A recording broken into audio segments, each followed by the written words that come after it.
Salam dəyərli izləyicilər, mən eşitmə cihazları üzrə mütəxəssis Samir Bağırlı. Qısa bir aradan sonra yenə qarşınıza gəldik.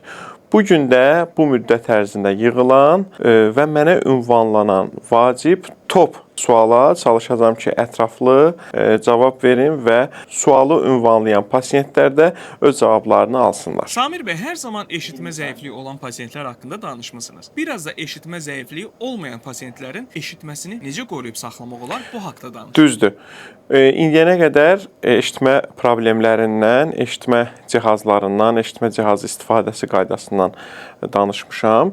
Düzdür, qulaqçıqlar haqqında da bəzi videolarımız olsa da, eşitməsi normal olub da eşitməsini qorumaq istəyən pasiyentlər nə etməlidir, insanlar nə etməlidir, onlar haqqında danışmamışam, ətraflı danışmamışam daha doğrusu. Gəlin bu haqda danışaq. Deməli, ilk növbədə günümüzdə ən çox istifadə olunan qulaqçıqlardır ki, bunlar gün ərzində müəyyən saatlarda və yüksək səslə dinlənilir insanlar tərəfindən. Ona görə də çalışmaq lazımdır ki, səs səviyyəsini 60%-dən yüksək tutmamaq şərti ilə gün ərzində 1 saat, 2 saat və maksimum 3 saat istifadə eləmək, amma saatda 10 dəqiqə, 15 dəqiqə çıxarıb qulağa istirahət vermək lazımdır ki, bir müddət sonra zamanla eşitmə probleminə, sinir mənşəli eşitmə itkisinə gətirib çıxarmasın.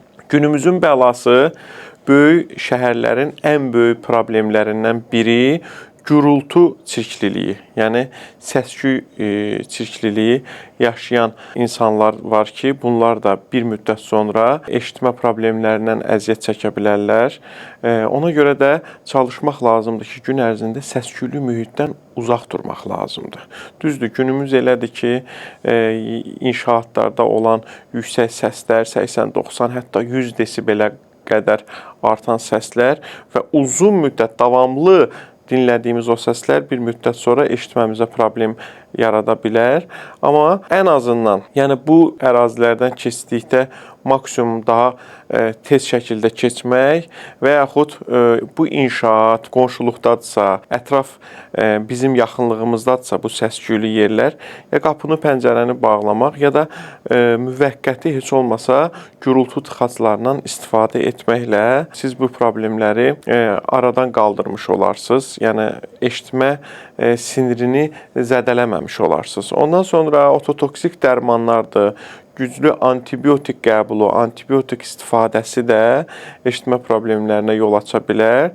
Çalışın, əgər xəstələndikdə həkiminiz sizə antibiotik iynə və yaxud antibiotik dərman qəbul etməyi məsləhət görürsə, imkan daxilində onu antibiotik olmayan başqa bir müalicə vasitəsi ilə əvəz eləməyi xahiş eləyə bilərsiniz, istəyə bilərsiniz. Yəni bu şəkildə eşitməmizi qoruya bilərik və yaxud da əgər mühəndis isə, ustayıqsa, bənnayıqsa, biz hər gün davamlı bu səs-küyün içində isə bu artıq qaçınılmaz bir hal alıbsa, yenə dediyim kimi gürültünü məhdudlaşdıran, tam düzdür, səsləri sıfıra endirən deyil də bizə ətraf səsləri eşitmək də lazımdır. Yəni gürültü tıxaclarından istifadə eləyib, yəni yüksək desibelli səsə malik olan dəzgahlardan istifadə olunursa və yaxud bir motosiklet istifadəçisi isə və yaxud bir kuryer isə davamlı biz o səsə, o motorun səsinə məruz qalırıqsa, ən azından gürültü tıxaclarından istifadə edib biz eşitməmizi qoruya bilərik. Hesab edirəm ki, bu suala daha ətraflı cavab verdim və əlavə suallarınız olsa yenə yaza bilərsiniz. Növbəti videolarda onları da cavablaya bilərik. Növbəti suala keçək. Samir bəy, bəzi insanlar var ki, gündəlik işi ilə əlaqədar qulaqcıqdan istifadə etmək məcburiyyətindədir. Bəs onlara tövsiyəniz nədir? Qulaqçıqdan istifadə etməyə məcbur olan insanlar var ki, bəli, bunlar haqqında da danışmışam. Davamlı 5 saat, 6 saat, hətta 10 saat bunlar qulaqçıqlardan, bu insanlar qulaqçıqlardan istifadə etmək məcburiyyətində qalırsa, ilk tövsiyəm qulaq içi qulaqçıqlardan deyil də böyük qulaqçıqlardan istifadə eləmək.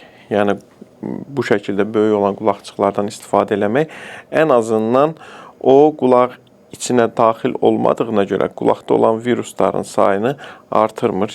Yəni bu eşitmə problemlərini ən azından gecikdirə bilər və yaxud qulaq içi qulaqçıqlardan istifadə edirsinizsə, buna məcbursunuzsa, ən azından dediyim kimi saat başı 10 dəqiqə, 15 dəqiqə çıxarıb qulağı dinləndirmək lazımdır.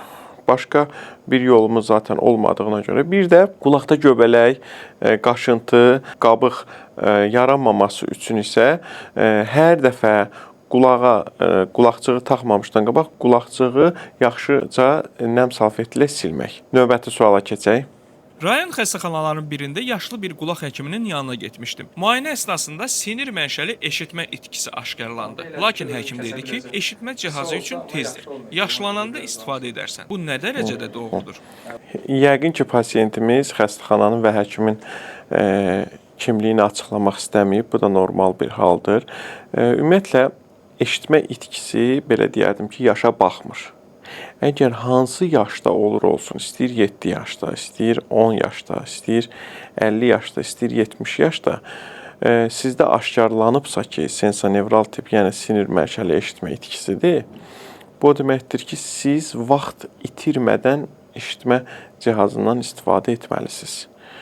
Bunu gecikdirmək əksinə sizin xeyrinizə yox, daha çox ziyanınızadır. Gecikən hər bir gün eşitmənizin hər bir ay, hər bir həftə daha da aşağıya düşməsinə gətirib çıxarır. Beynin səsləri anlama qabiliyyətinin də zəifləməsinə gətirib çıxarır. Ona görə də bu el arasında və yaşlı həkimlər arasında bəlkə də qulaq həkimlər arasında yayılan bir mifdir ki, eşitmə cihazları, bəlkə də onlar səs gücləndiriciləri nəzərdə tuturlar ki, bir müddət sonra istifadədə sonra daha da eşitməni ağırlaşdırır və yaxud yaşlananda cihazı taxarsan hələ tezdir. Bu absurd bir fikirdir. Çünki yaşlandıqca eşitmə cihazı istifadəsinə başlasaq biz gecikmiş olarıq. Səsləri anlamamız daha da çətinləşər və eşitmə cihazına adaptasiya olmağımız daha uzun sürər. Ona görə də dediyim kimi, yaşdan asılı olmayaraq, əgər eşitmə zəifliyi aşkarlanıbsa, vaxt itirmədən qulaq içi və yaxud qulaq arxası audioloqunuzun, eşitmə cihazı mütəxəssisinizin sizə tövsiyə etdiyi eşitmə cihazlarından istifadə edə bilərsiniz. Eşitmə zəifliyi olmağına baxmayaraq telefon danışıqlarını yaxşı eşidirəm. Bunun səbəbi nə ola bilər? Bu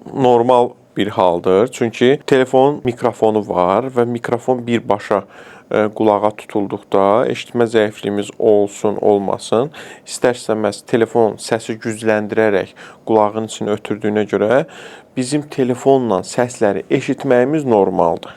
Əgər telefonla normal eşidiriksə, ətraf səsləri zəif eşidiriksə, 2-3 nəfər deyiləndə səsi eşidib, amma anlamırıqsa, 10 sözdən ikisini, üçünü eşidirik. Eşidib beynimizdə təxmini quraşdırırıqsa söhbət nədən gedir? Bu sizdə eşitmə zəifliyinin göstəricisi ola bilər. Sözləri təkrarladırsınızsa, bu sizin eşitmə zəifliyinizdə problem olması anlamına gələ bilər. Ona görə də bu kimi narahatçılıqlar varsa, daim yüksək səslə nəyəsə qulaq asmaq istəyirsinizsə, telefonu ən maksimal sürətdə musiqiyə qulaq asırsınızsa, səs səviyyəsində qulaq asırsınızsa, telefonla danışanda artıq özünüzü diktafonla danışmaq məcburiyyətini hiss edirsinizsə, diktafonu son səviyyədə, səs səviyyəsində tutursunuzsa, bu eşitmə zəifliyinin göstəricisi ola bilər. Ona görə də ilk öncə eşitmə müayinəsindən keçmək, daha sonrasında isə aşkarlanırsa ki, eşitmə zəifliyi var, sensorinevral tip sinir mənşəli eşitmə itkisidir. Dərhal eşitmə cihazlarından istifadə etmək. Və sonda suallarımız bitdi. Bir neçə cümlə də mən əlavə eləmək istəyirəm ki, eşitmə cihazını bir səs gücləndirici kimi görməyək. Eşitmə cihazını sadəcə qulağa səsləri ötürən bir cihaz kimi görməyək. Günümüzün müasir dövrün eşitmə cihazı funksional bir eşitmə cihazıdır, digital eşitmə cihazlarıdır.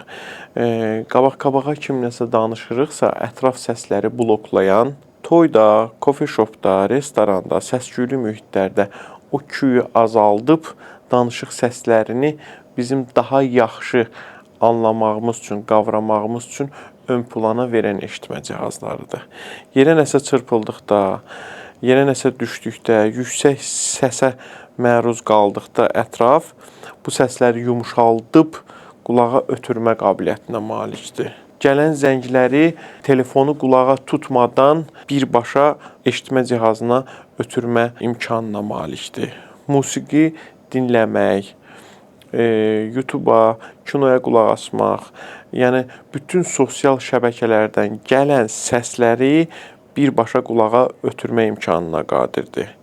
Hətta günümüzün daha da inkişaf etmiş eşitmə cihazları birbaşa sinxron tərcümə də eləyə bilir.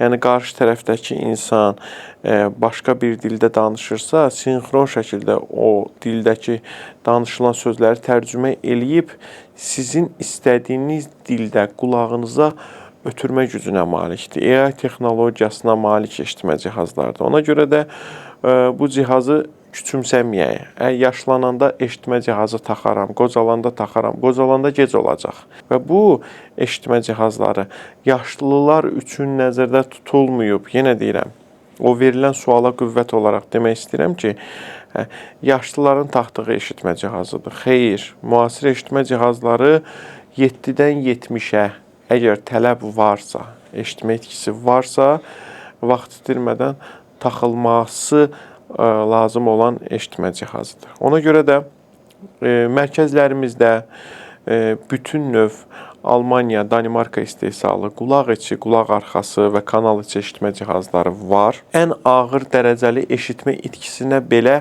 qulaq içi eşitmə cihazı verə bilirik, təqdim eləyə bilirik. Yetər ki, siz istəyin.